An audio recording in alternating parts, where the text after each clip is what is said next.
What is up, guys? Welcome back to Base Damage. This week, bringing to you a Bofuri deck, and this one is a deck that I've been working on for a bit. It is based around the level 3 Atrocity Maple, and so I really like this combo. We're going to talk about this card first because this is the main draw of the deck, the reason I wanted to even make this deck to begin with. I thought this was a very, very funny card. Now, there are some difficulties with this because of the cost and everything for it, but we will discuss those as we go. So, for the most part, this is a 4 salvage for the level 3 and a 4 standby deck that does combo with the other level 3 me, but you don't use the combo that much. You're mostly just dropping it for the standby just to summon big shit. But when I started going over this deck, the prices of the cards were pretty good for a lot of things. There is one that kind of bumps it up that makes it a little bit of an aggravation, but we will talk more about that at the end of the video. Let's just get right into the deck profile itself. So obviously we're going to talk about the level 3s first. I am going to talk about the Atrocity first. So the deck is based around this. It's a 3-2-9-5. When this card is placed on stage from hand, this gets plus 3,000 power till end of the turn, which can be very relevant, but we're just saying that may not happen sometimes because you are going to be trying to stand by this in to help with the cost of the Climax combo. But when this card is placed on stage from hand, you may pay the cost, which is 1 stock. If you do, choose 1 Climax in your waiting room, return it to your hand. So you can very, very easily just grab the salvage that you need for it, which is this 1k1 boss monster. So then the combo itself, this is crazy. When this card's battle opponent becomes reversed, you may pay the cost. If you do, which is 6 stock, discard 2 cards, and sack the Climax.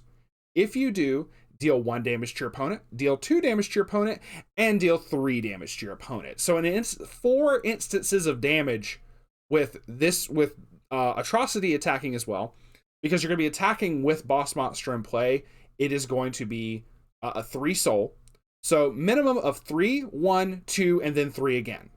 For all of that, it's a hefty cost. And how the climaxes work, if this is the last card or the last attack you're swinging with, it's perfectly fine. Don't worry about it. But if you somehow have the stock to go ahead and do this, and you sack the climax before your other characters get a chance to attack, they will lose that 1k1 buff. So that is a thing. There are certain climaxes that distribute the bonuses and just stay there even if they leave. And there's some like the 1k1s, they don't. Those are not lingering effects. Those are only while those climaxes are in play. So you don't maintain that 1k1 buff. If you wanted to attack with other characters for like exact damage, you can like play around that. So it does kind of help with some cards, but obviously you don't have to have that for every single one to attack like a certain amount. It's whatever. So the main thing of this was the thought behind this. Let me cook. The thought behind this was to stand by the Atrocity Maple in, so you have that much less stock to have to pay as long as you can draw the boss monster climax, which is perfectly fine. And then from there were other cards in the deck that can help generate some stock, help buff up the Atrocity Maple as well, that would let you get the reverse and have the stock necessary to be able to pull this off. So let's go over the rest of the deck just to see. So then we have 2 copies of this 3/2/10k replica of the Dark Knight Maple. It cannot be chosen by your opponent's effects. This is one of 2 cards in this deck that has hexproof. So it can't be. So if your opponent tries to use an anti-change backup, like you stand by this in, it just happens to be like a target that you summon in, you're not typically going to be choosing this for a target. You're going to be trying to get Atrocity out, but just for sake of argument. They can't anti-change backup on this because it can't be targeted. Reversers will still work because those don't target, to my knowledge. And when this card is placed on stage from the hand, look at up to X cards from the top of your deck, choose a card amongst them added to your hand. X is equal to the number of game characters you have. Just be able to dig a little bit more, especially if you do have the Atrocity on field. You can play this to try to dig a little bit to get to the climax combo, just saying. The other one that is the other climax combo of the deck is this 3/2/10k Flame Emperor Me. We do not use this as much because it is a hefty hand cost, but it is an effect, so we're going to go over it. The main reason this card is in the deck is the first effect. It's an on-play heal one. Just really good. The other level 3s that I initially had in here, just none of them healed. So it was kind of an all or nothing thing. So I put this one in instead. The Climax combo is when this card is placed on stage by the effect of the standby Climax, you can pitch 3 game characters from your hand to the waiting room, and if you do, stand this card. So it can, you can early play it at level 2 and it can still attack the same turn. Now, you do not get the heal if you do that, so this is not the best card in the world. It is mainly just here for the heals, and that's it. That's it for the level 3s. Then we're going to get to the level 2s. This is where shit gets spicy, and I mean, like, you just ate, you ate something you shouldn't have the night before. So we have Awakened Syrup. It's just a cute little guy. It's a 2/1/7K. If you have 2 or more other game characters, this gets +1 level, making him a level 3, and he cannot be chosen by your opponent's effects. This is the other hexproof character in the deck. So this is really fucking funny to have this on field and just watch your opponent not be able to use their anti-change stuff on it because they just don't read. The other thing is when this card attacks, this gets +X power till end of turn. X is equal to the number of other game characters you have times 1,000. So he can gain 4K if you have a full field. So keep that in mind. With this next Maple, I have a much higher level 2 count in this deck because I wasn't able to really do a lot with the level 3s because they either needed like specific Climax combos, they needed other specific cards that I didn't particularly want to run. This was obviously the focus was the Atrocity, and everything else just kind of fell into place. So it has kind of a normal like ish level 3 count. So I bumped up the level 2s because the level 2s get fucking huge. In general, obviously your level 3s are going to get huge as well. With this 2/1/6K, Hibernate and Awaken Mabel, it is an assist. All of your level 3 or higher, all of your level 3 or higher characters in front of this card get +2K power, which is really cool.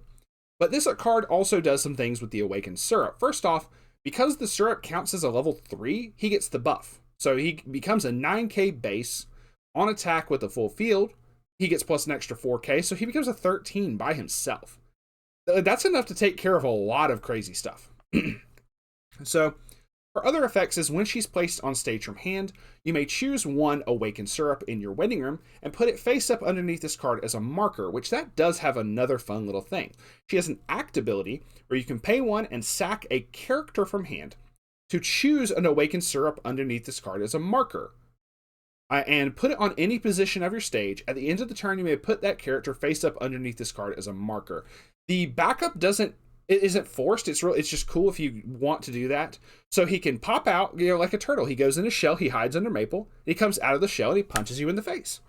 So it's a neat little combo. You can standby out either of these really, really easily. I typically like to have like a level 3 that I can stand by in that has like a really, really nice buff. But this Maple does it anyway as a level 2. So it just worked out. Not the last, but another level 2 in here is the typical standby target that you're going to use at level 2. And also one of the most expensive cards in the deck is this 2/2/7K Saint Misery. If all of your characters are game, this card gains plus 3,000 power, so she's constantly a 2/2/7 or 10K. And when this card direct attacks, you may choose a game character in your waiting room and put it into your stock. This is one of those cards, regardless of how expensive it is very much needed for this deck so that you can try to build up extra stock for the Atrocity Maples combo. It is just, if you don't get the stock, obviously you can't do anything. This is just one of those cards that's just so fucking good in this deck. Even though it's like $8 or something, which like I said, I'll give her prices at the end. It's like $7 or $8 a piece. It's you have to pick them up. That's the thing. You can't rely on the turtles for this deck. That's the problem. The turtles are very, very fun. But you cannot rely on them for this. The last level 2 is this 2,500 backup no damage Maple, just 1 copy. And when you use this card's backup, you can discard 2 cards, choose one of your opponent's characters with a level higher than their level, and put it into their memory. So, anti-change memory kicker, really cool. Now that's it for the level 2s. We only have a handful of level 1s, but they work. It's this first is this 1-1-5500 Stout Guardian Maple. If you have 2 or more other game characters, she gets 2k, so she's a 75 and character encore. So just really bog standard, but really good also. Then 2 copies of Versatile Frederica. She's a free 2k backup. Gotta have them. Just good to have the backups with these, especially, like I said, the syrup can get very big, but sometimes you do need a little bit extra between the 2 backups, just saying. Then the level 0s. I had to change up the level 0s because I was initially running a drop searcher me that I found out afterwards was like $5. I'm just like, fuck it, I can't do that. So the first off, we have this 00-1500 Super Speed Sally. At the beginning of your opponent's attack phase, you may put the top card of your deck into your waiting room. If that card is a game character, you may move this card to an open position of your center stage. So a mill runner, which is very useful. I found mill runners to be extremely useful in standby decks because you can possibly mill your targets and get them into the waiting room, and then you're able to just pop off standby next turn type thing. She also has another really cool effect, which is an accelerate ability. You get to put the top card of your deck into your clock. At the beginning of your climax phase, you may do that. And if you do, this card gains plus 2,000 power until the end of your opponent's next turn. Then we have, so just really good mill runner. Then we have 2 copies of Securing a Crucial Position Maple. The first effect is not really used ever, but it is there, so we're going to read it. At the beginning of your opponent's attack phase, you may pay 1 stock. If you do, move this to an open position of your backstage. You're typically not doing that, but it's there. And when your other character is put into the waiting room from the stage, you can sack this card, and if you do, return that character to its previous stage position as rested. So this gets around anti-encore effects. So you can use this because it is not encore. It is not listed as an encore ability, but it does bring the character back, so you can save stuff.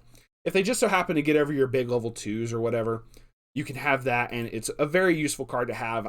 It's saved my butt a bunch of times. This card I initially had higher up, but we dropped it. We dropped the count of this for a particular level 0 maple. We're going to show up later on. But this is really cool to have just for the heck of it, is a 00-3500 Shin the Split Sword. All of your other characters get the ability that they can't side attack, and at the beginning of your opponent's attack phase, you may move this card to an open position of your center stage with a character facing this card. So it runs in front of other characters. It's whatever. 2 copies of Two Faces Within Me. Her first effect does not come up that much because the level 0 count in this deck is very low, but your other level 0 or lower character in the middle position of your center stage gets 1,000 power. It might come up with, say, like the Sally or something, but the main thing you run her for is the Brainstorm effect of pay 1, rest this card, mill 4 for each climax, salvage back a game character from your waiting room. Really easy. So, and lastly, this was a last minute addition, but I tested this out and it's really, really cool. It's a 002K Chomping Down Maple. When this card is put into your waiting room from the stage, you may pay the cost, which is discarding 1 card. If you do, look at up to 4 cards from the top of your deck, choose 1 level 1 or higher card from amongst them, reveal it to your opponent, put it into your hand, and put the rest into your waiting room. If I had events or anything, this would be very, very cool. But because you can grab the events off of this, you can't grab climaxes, but it lets you, say, grab your backups, or maybe you need to grab a maple. It lets you get a lot of your higher level cards, as well as it lets you mill a good amount to try to get more targets into the waiting room, or you discard them from your hand, and then you can just stand by them out the next turn. So that is extremely useful, and I didn't know about this card at first until someone pointed it out to me, and I was like, oh, shit, no, I'm going to put this card in instead. And it immediately replaced like several copies of cards that just were not as useful, and this increased the consistency a lot. Now, that is it for the deck. Obviously, we had the 4 salvage and the 4 standby. This is where we talk price point. So, the Saint Misery is stupid expensive. The other double rare in here, I think, was it this me? No, this is a rare. There's another double rare in here. Or no, there was one other double. It was the Brainstormer. Yeah, the Brainstormer was about $2-ish. I'll show the prices up on screen now. Like I said, the Saint Misery was like $7 or $8. It's a little bit of a pain, but it's really, really needed. I can't say that this is a budget deck by any means of the imagination. I try to keep most of my decks under $50 if I can help it, but this went a little bit over. I think the total cost was up a little bit. Now, the rares were not that bad. The only rare that I ended up dropping was the Drop Searcher, because it ended up being like $5 a piece. which like I said, I'll show on screen. And all the other rares in this are actually very fucking cheap. This deck is very, very affordable, except for the Saint Miseries. That's the only pain in the ass. You have a couple, like I said, the Miis are like $2. I counted in the cost if you wanted the drop searchers for the deck, and it came out to about a little over $70 before tax. So it's not the most consistent in the world, but it is fun. I will say that right now. This may not be the strongest, but it has an awesome fucking finisher. Like, this is a lot of damage coming at your opponent. It's got some really crazy hexproof shenanigans that's just going to piss off your opponent because people just can't read. People don't read their cards. Let's just be real. And being able to like scoop in and out, being able to just have big characters that your opponent just cannot deal with is extremely fun. And in my mind is just, icing on the cake that you're able to do like, crazy combos like this. But like I said, the price point, I cannot advocate this being it's not a budget deck because the Saint Miseries, maybe they'll go down in price in the future, but as of right now, they are just too much for me to say, hey, go grab this type thing. That is up to you if you want to pick them up, but I got lucky and probably picked them up for like $1 a piece when they first dropped. So I got really lucky on that, but then they shot the fuck up and I'm like, nope. But I'm holding on to those, and that's why I've been able to test play this deck. So that is going to do it for this deck profile. Thank you all very much for watching. It is greatly appreciated. There will be a link for the deck profile in the description if you want to check it out yourself. Like I said, there's some cards in here that are expensive, and you can swap them out from other stuff. But for the most part, it's not the worst in the world. I think the only trial deck card was this Maple.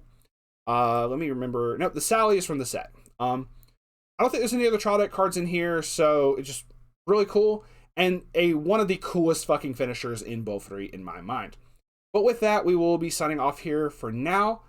Please like and subscribe. And if not, hey, thanks for stopping by to check out the video, and we will see y'all on the flip side. Peace out for now.